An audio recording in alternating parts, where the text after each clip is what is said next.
नमस्कार दोस्तों, स्वागत है आपका हमारे YouTube चैनल हम ज्ञानी बुद्धा पर। दोस्तों, बहुत समय पहले की बात है। एक राजा था जो अपनी प्रजा और अपने परिवार का खूब ख्याल रखता था।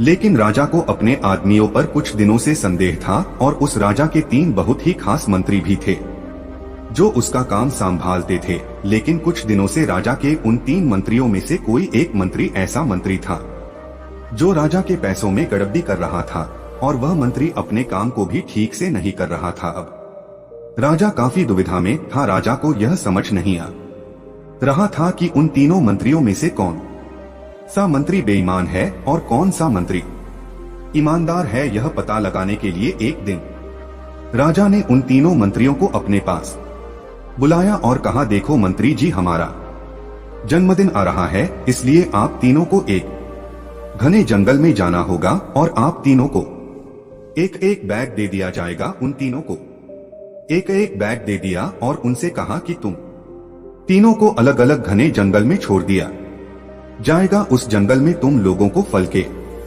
पेड़ को ढूंढना है और अच्छे अच्छे और ताजा फल से इस ठेले को पूरा भर कर लाना है और तुम तीनों के पास सिर्फ आज शाम तक का ही समय है। राजा के कहे अनुसार वह तीनों मंत्री को जंगल में छोड़ आए। उसके बाद वह तीनों मंत्री जंगल में आ गए। उसके बाद पहला मंत्री बहुत ईमानदार और मेहनती था, तो उसने राजा के लिए बहुत सारे अलग अलग और अच्छे और ताजा फल से अपने ठेले को पूरा भर लिया। लेकिन उसे यह सब करने के लिए बहुत मेहनत करनी पड़ी। उसने अपना काम पूरा कर लिया था। वह बहुत थक चुका था और उसने अपना काम ईमानदारी से भी किया था। अब दूसरा मंत्री जो था वह बहुत ही चालाक था। उसने सोचा राजा के पास इतना समय थोड़ी है कि वह यह सब जांच करे कि मैंने अच्छे फल लाए हैं या खराब। तो बिना ज्यादा मेहनत किए उसे जैसे ही फल जमीन पर पड़े मिले, उसने वह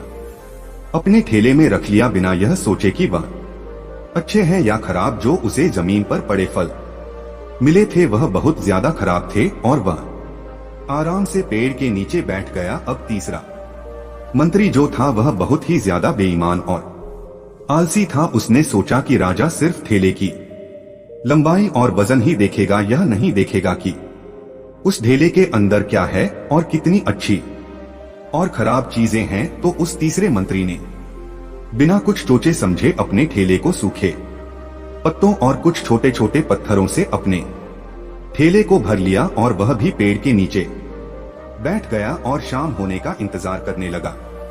राजा के कहे मुताबिक समय समाप्त हो चुका था, शाम भी हो चुकी थी। अब वह तीनों मंत्री भी एक साथ अपने अपने ठेले के साथ राजा के महल में वापस आ गए। राजा ने देखा कि वह तीनों मंत्री जंगल से वापस आ गई है, तो राजा ने उन तीनों मंत्रियों के ठेको खोलकर देखा नहीं कि उसके अंदर क्या क्या है और उसने उन तीनों मंत्रियों को अलग अलग जेल में 1 महीने के लिए जेल में कैद कर दिया। राजा ने सिपाहियों को यह आदेश दिया कि इन तीनों को 1 महीने तक खाना नहीं दिया जाएगा और यह तीनों भी 1 महीने तक वही फल खाएंगे जो इन तीनों ने जंगल से अपने ठेले में भर कर लाए हैं। और उन तीनों मंत्री को राजा ने जेल में कैद कर दिया। तो जो पहला मंत्री था जिसने अपने ठेले में अच्छे और ताजा अलग अलग फल अपने ठेले में जमा किए थे, उसने जेल में 1 महीना आराम से गुजार लिए अच्छे फल खाते हुए जो उसने खुद जमा किया था। उसके बाद जो दूसरा मंत्री था जिसने बेकार और खराब फल अपने ठेले में रखे थे, उसे वही बेकार और खराब फल 1 महीने तक खाने पड़े और वह उस जेल में ज्यादा दिनों तक टिक नहीं पाया और बाद में वह खराब फल खाने की वजह से बीमार पड़ गया और उसकी तबीयत खराब हो गई। अब जो तीसरा मंत्री था जो बहुत ही बेईमान और आलसी था, जिसने अपने ठेले में सिर्फ सूखे पत्ते और कुछ छोटे छोटे पत्थर भरे थे, क्योंकि उसके ठेले में खाने के लिए कुछ सूखे पत्ते और कुछ छोटे छोटे पत्थर ही थे, तो वह 1 महीने के लिए क्या खाता। और तभी उसे अपने बेईमानी और आलस्य पर पछतावा होने लगा कि शायद मैंने उस दिन थोड़ी मेहनत करके इस ठेले में फल रख दिए होते तो आज मेरा यह हाल नहीं होता। और वह बिना कुछ खाए वह मंत्री जेल में 2 दिन के बाद ही जेल के अंदर ही भूख के कारण मर गया। तो दोस्तों, इस कहानी से हमें यह सीख मिलती है कि हम जो आलस और बेईमानी करते हैं, बेईमानी मतलब अपने ही काम में अपना कुछ नहीं करना, अपना मन नहीं लगाना और खाली बैठे रहना, तो उससे आज तो हमें कोई फर्क नहीं पड़ता। आज तो हम अपने काम में आलस करके आराम कर लेते हैं, लेकिन कल भविष्य में कुछ दिन के बाद हमें उस पर पछतावा होता है। आपने बहुत से लोगों को यह कहते हुए सुना होगा कि काश उस समय पर मैं ऐसा कर लेता तो आज उस इंसान की जगह में होता। लेकिन उस समय पर उन लोगों ने आलस को अपनाया था, इसीलिए वह आज जहां के वही है।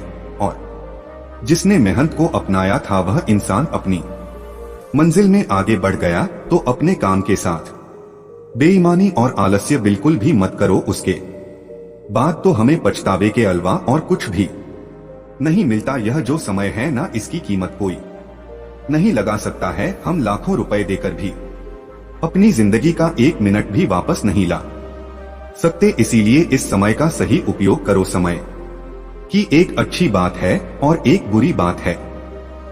अच्छी बात यह है कि हम उसे किन चीजों में गुजारते हो यह हमारे हाथ में होता है, और बुरी बात यह है कि समय गुजर जाता है और सभी के पास दिन में 24 घंटे होते हैं, गरीब के पास भी और अमीर के पास भी। बस यह हमारे हाथ में है कि हम उस समय से क्या नया कर सकते हो। तो अपने एक एक पल का हिसाब रखो कि हम उन्हें किन चीजों में गुजार रहे हैं। हर किसी को अपना वक्त देना बंद कीजिए और अपने लक्ष्य पर ध्यान दीजिए, क्योंकि जो समय एक बार निकल जाता है वह दोबारा लौटकर नहीं आता है।